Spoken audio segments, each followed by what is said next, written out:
America's pastime has been a part of the Vegas community for over 40 years. And as our city grew, so did the love of the game. Now, excitement is growing for our next home team. All season long, Fox 5 and the Silver State Sports and Entertainment Network are covering athletics baseball on the field, in our community. As we build our future together, America's pastime will soon call the Valley home. Play ball, Las Vegas. This is Covering the Bases with the A's. What's up, baseball fans? This is Covering the Bases with the A's, the first ever Vegas show devoted strictly to athletics baseball. Mike Davis here alongside Kevin Bollinger. Kevin, tell us what's on deck. Well, we got the batting order here for today's show. We have more magic in the outfield. We're going to hear from A's insider Jessica Kleinschmidt as Denzel Clarke is captivating the nation. Plus, we're going one-on-one with Aviators pitcher Jack Perkins, and a little later, a look ahead as the A's take on the Royals. But first, some groundbreaking news. The date is set. Monday, June 23rd at 8 a.m., the Athletics will host a groundbreaking ceremony to mark the beginning of the construction of their new ballpark. The ceremony will take place at the former Tropicana Hotel and Casino site where the ballpark will be located. Fox 5 will be there live to bring you all the action from the historic event. Now, Kev, from a historic event to one man making history, we need to talk about the superhero in center field, Mr. Denzel Clarke, the man that has broken the internet. He's been the talk of the town, the talk of the baseball world since Monday night, appearing on Baseball Tonight with another insane catch in center field. This one may be his best work yet. Yeah, take a look at this. Bottom of the first Monday night, Nolan Shanuel sending the drive to deep left center field, and woo! Clarke getting up on his horse. He traveled 76 feet at a speed of 24 feet per second. Wow. And then climbs the wall to rob the Angels of the home run. That's as good of a play as you're going to see. The play of the year so far in Major League Baseball. 1,000%. Another web gem from the 25-year-old rookie. Here's the call. Jenny Kavner and Dallas Braden. And this one to center field. Denzel Clarke on the move back after he stepped towards home plate. He makes another catch. Oh my God! Back-to-back weeks where he wins the electric play of the week, and he's already on the leaderboard for this week. You go ahead and book it. I've heard the list. I've seen the list of the greatest catches you're ever going to see in your life. If you don't have room for this one on your list, we're watching two different sports. Absolute insanity. The hops. He even hung there for a second on that baby. Even the great Torrey Hunter, who is known for his center field acrobatics, has called the play one of the best he's ever seen. Now let's hear what manager Mark Kotze had to say. That's about as far over a fence that you can get without going over and making a play. And we talk a little bit about his range, and the package is instinct, it's reaction, and it's speed, and he's got them all. And you don't normally see all three of them combined.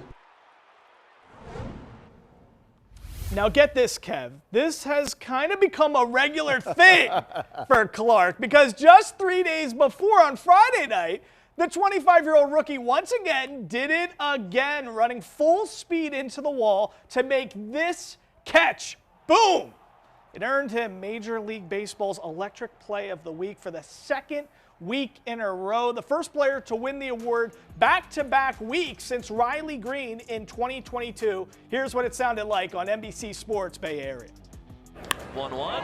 That's hit deep in the air to left center. Denzel Clarke on the run. He's still going. He's still going. He reaches out.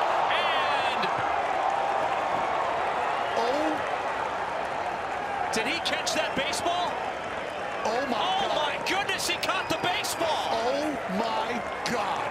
I have never in my life seen an individual run that hard, that fast into a wall, let alone hold on to the ball, Chris. He stands up and he's making his way off the field under his own power.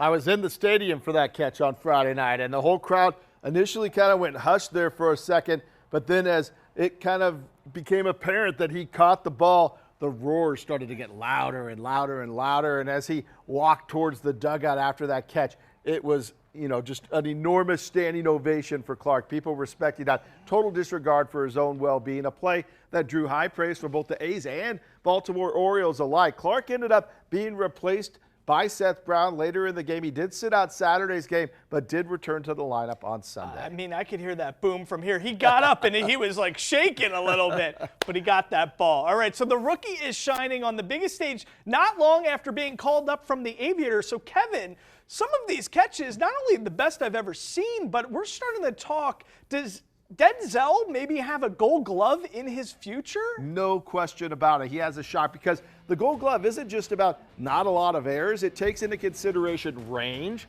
which Clarke, of course, has more than anyone in the game right now, and the number of excellent plays. That's all factored into the Sabre Index. That's 25% of the voting for a Gold Glove. The other 75% is done by the managers around Major League Baseball, and we already know that Clarke's turned a lot of heads inside MLB. So when you have a center fielder that can cover as much ground as Clarke, that's a game changer for a team that is really looking for game changers out there. A huge plus for the A's moving forward. The speed, making plays on the ball, it's incredible. It's Denzel Washington, then Denzel Clarke in my book. That's how it goes right now. Hey, that's good company. Now, beyond the catch, another big thing from the Orioles series over the weekend, the A's picking up a huge series win. Yes, taking game one, 5-4, dropping the second game, but solidifying the series with a win on Sunday, 5-1 in that victory. Plus, they did it on a Brent Rooker bobblehead day. Now, Kev, how big was this for the guys to get going, to create some momentum, and just gain that confidence securing that win with the series? Yeah, they need some momentum, right? The first series win for the A's since they took 2 out of 3 in Miami back in early May, so well over a month. And it's also really how they won the series. They had some timely hitting with those 2 wins against the Orioles, and the bullpen did not give up a run in either of those 2 wins. Also gave Mason Miller a chance to come in some save situations. He really hasn't been able to do that a lot during this rough stretch for the Athletics. Miller did not disappoint. He was pumping 103 in the ninth on Friday night, sat down the Orioles' big hitters to get that save. All right, great stuff there. Now, the team ended a 9-game skid in the series before versus the Minnesota Twins. We're going to hear from A's insider Jessica Kleinschmidt on that critical win coming up next. And before we head to break, let's see how well you know your A's. They have sent several players to the Hall of Fame, including some with some pretty funny names. All these players I've listed here were on the same dominant team of the early 1910s, but only one of them wound up in Cooperstown. So who was it? Victor Schlitzer, Briss Lord, Home Run Baker, or Heine Heitmuller? We got your answer after the break. You're watching Covering the Bases with the A's. We're back and we've got an answer. This was a tough one. These guys' names were very fun to say, though. I asked which of these A's players wound up making the Hall of Fame. That's the guy with the best play in baseball in his name, Home Run Baker.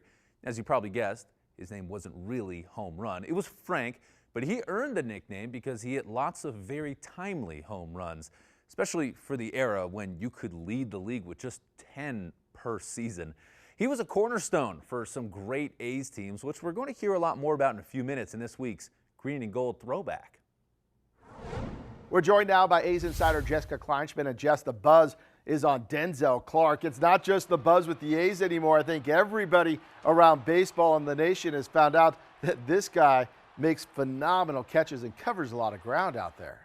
Yeah, which catch do you want to talk about? The most recent one, of course, was at Angels Stadium. And for him, he said every new stadium he plays at, he likes to break the ice.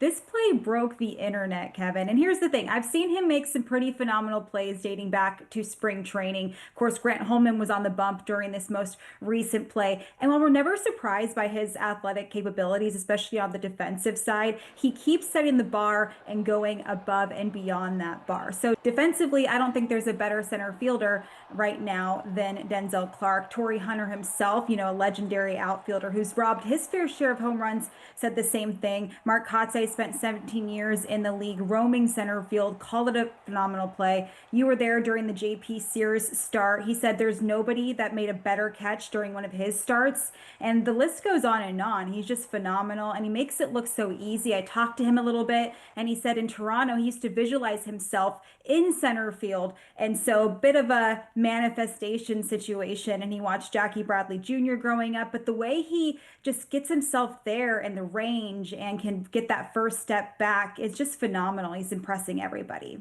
He's a natural-born center fielder, but the A's do have some guys that are learning new positions. Normally you don't do that on the job at the big league level, but there have been some errors that have come into play with some of those guys learning new position. How much patience is the organization going to have with the defensive stuff for those guys?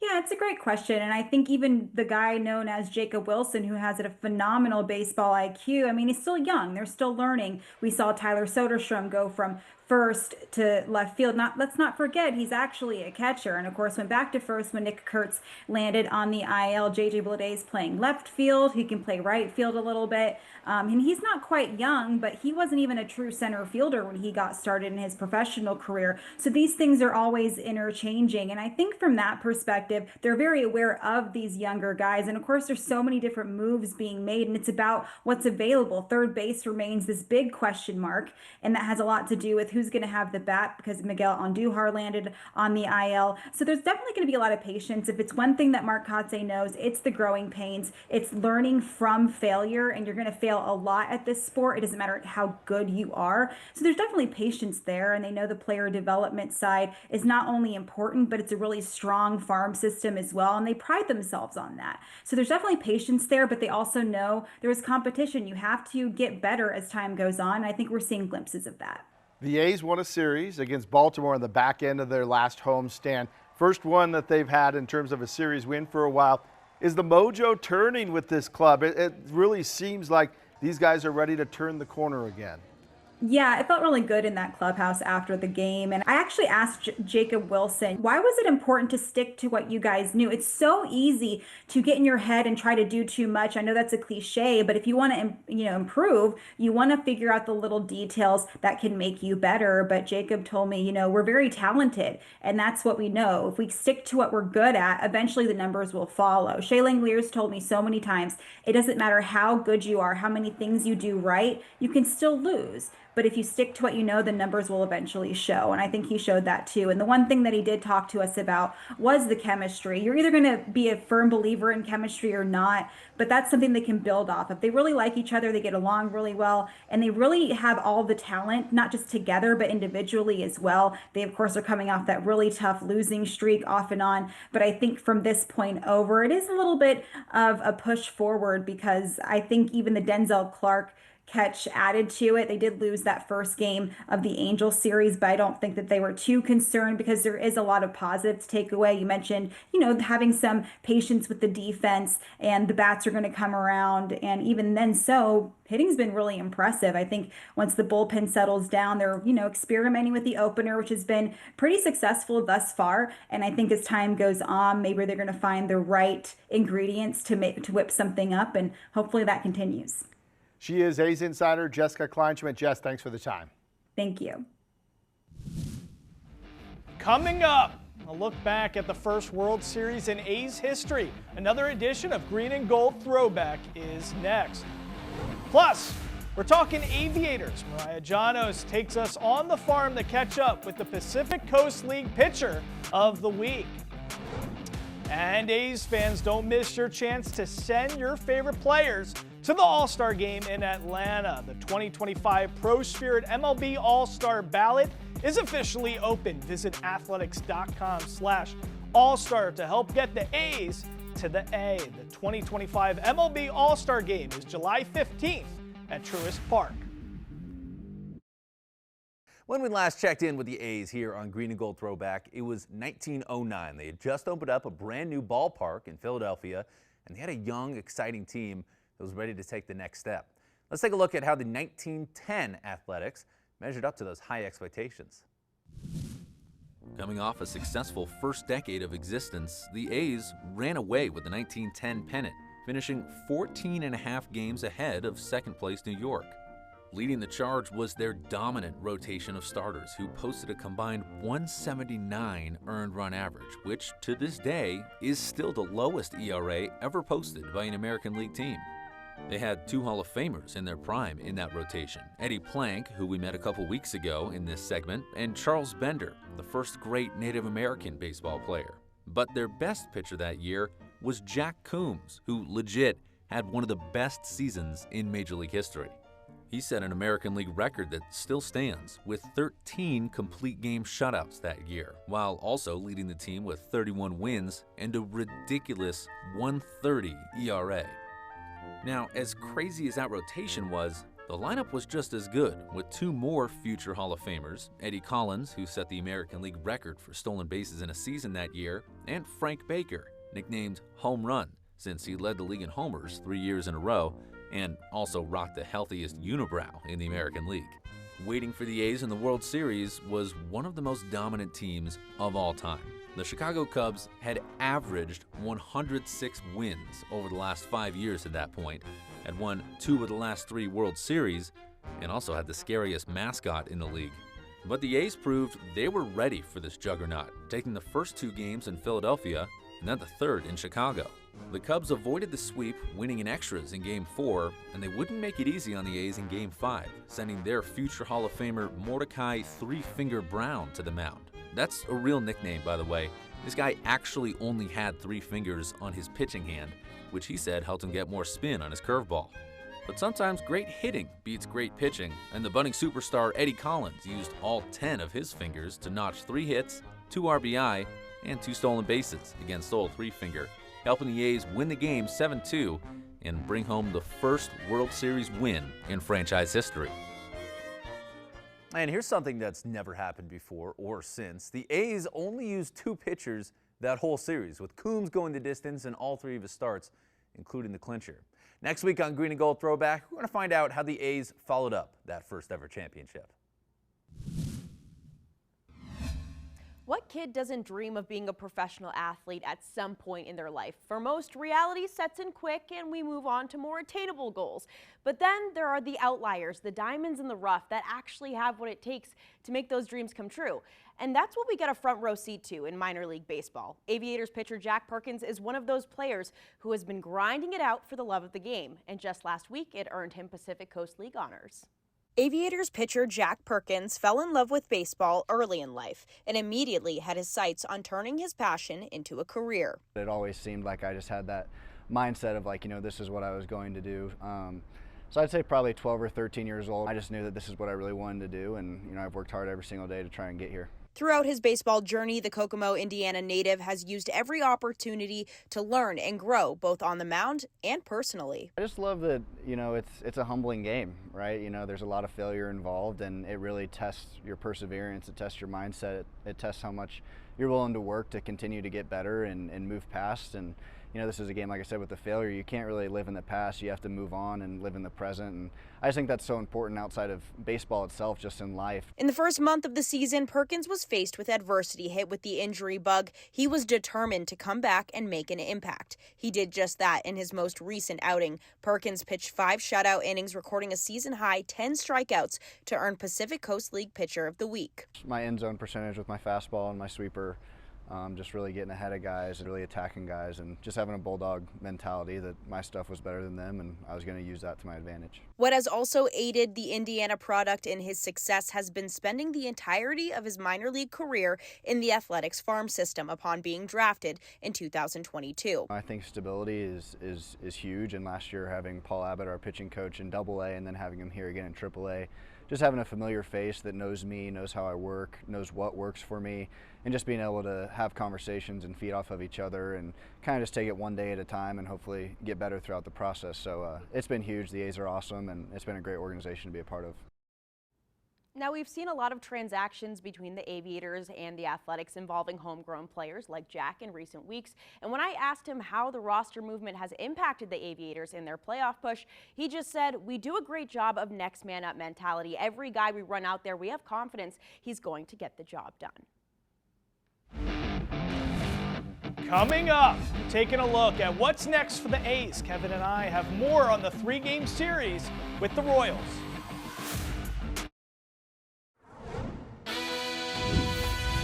Welcome to fabulous Las Vegas, where the lights never dim and the energy never fades. The sports and entertainment capital of the world. But it wasn't always that way. This is a city that's mastered the art of reinvention. So why not do it again? A's baseball is coming to Las Vegas in 2028. They say good things come to those who wait, but we're not here to be good. We're here to be great, and we're not waiting.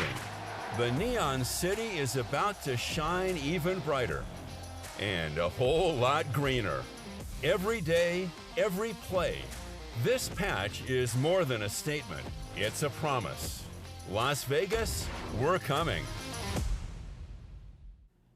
A's fans get priority access to purchase season tickets in Las Vegas for just $19.01. For more, visit athletics.com/Vegas. Okay, so coming up this weekend, the A's take on the Kansas City Royals, 4th in the AL Central. It might be easy to overlook them, but they do have some firepower in stud shortstop Bobby Witt Jr. Kevin, tell us about him. Well, he is on the short list of the best players in the game right now, with the only shortstop in Major League Baseball history to have 2 30-30 seasons, which he's done the last 2 years. Now, this year, he is on pace with stolen bases with 21, only 8 home runs, so he has some work to do there.